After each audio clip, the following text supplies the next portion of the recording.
Assalamualaikum warahmatullahi wabarakatuh. Perkenalkan, nama saya Pasha Fatur Rahman. Di sini saya akan menjelaskan pelajaran Bahasa Indonesia bab 2 tentang kewirausahaan untuk masa depan. Saya Pasha Fatur dari 12.1 izin menjelaskan. Pertama, ada pengertian dan tujuan. Teks prosedur kompleks merupakan teks yang berisi langkah-langkah yang harus ditempuh untuk mencapai tujuan yang diinginkan dan tempat penjelasan atau keterangan dalam langkah tersebut. Teks prosedur kompleks ditulis dengan tujuan untuk menunjukkan atau menjelaskan cara mengajarkan sesuatu dengan langkah yang urut.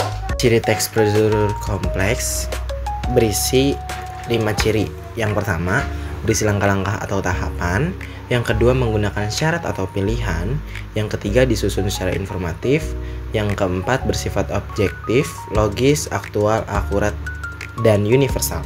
Yang kelima, penjelasan detail dan rinci.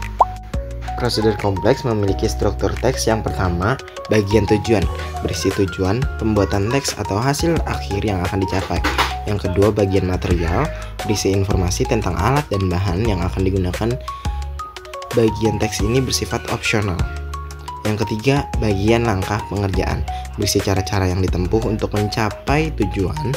Bagian ini disusun secara beraturan yang memiliki 3 kategori pembahasan pada isi suatu teks prosedur kompleks. Yang pertama, teks yang berisi cara menggunakan alat, benda, maupun perangkat lain yang sejenis. Yang kedua, teks yang berisi cara melakukan sesuatu aktivitas.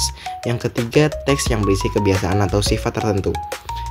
Yang keempat, D, bagian penegasan berulang sebagai penutup, berupa kesimpulan atau sesuatu yang harus diperhatikan, berisi penjelasan harapan atau manfaat dari benda yang dibuat atau langkah-langkah yang dilakukan.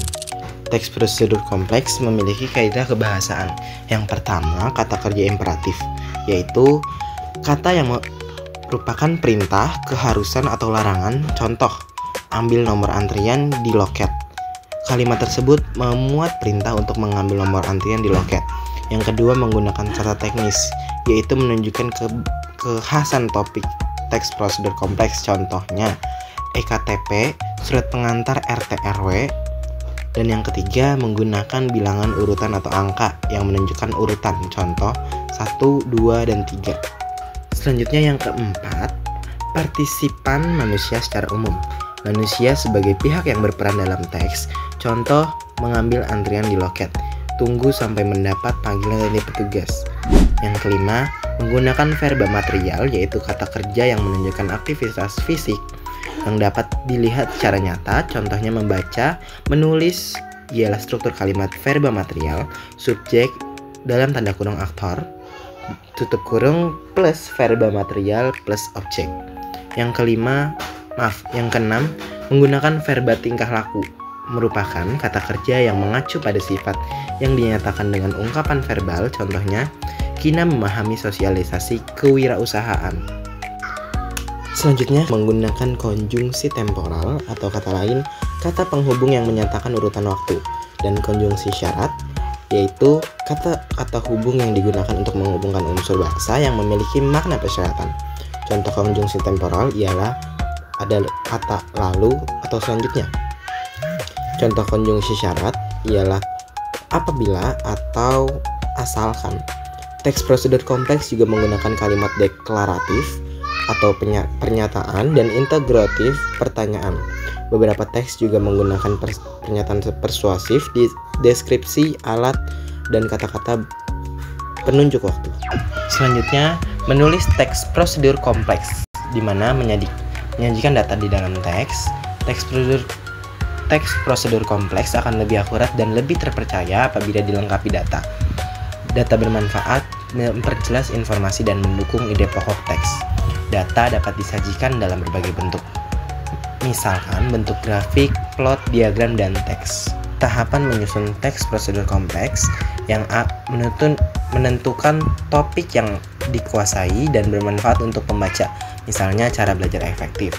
Yang B, mengumpulkan bahan yang dapat diperoleh dari pengetahuan, pengalaman langsung, maupun bacaan sebagai sumber inspirasi, misalnya melalui internet, buku, surat kabar, dan majalah. Yang C, mengumpulkan informasi dan mengolah data dengan langkah sebagai berikut. Yang pertama, membaca sumber informasi secara intensif. Yang kedua, mencatat bagian-bagian penting dan relevan sesuai topik. Dan dilanjut yang D, menyusun kerangka teks sebagai struktur berdasarkan catatan hal-hal penting. Kerangka dibuat lengkap, sistematis, dan menggunakan pola yang tepat. Lanjut E, menuliskan teks prosedur kompleks utuh berdasarkan kerangka dan memberikan judul.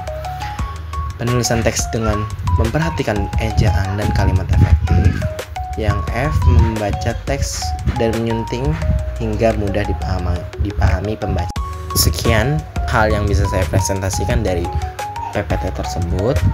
Kurang lebihnya mohon maaf bila jika ada kata-kata yang mungkin kurang didengar atau omongan saya yang berlibat. Mohon maaf jika ada salah. Wassalamualaikum warahmatullahi wabarakatuh.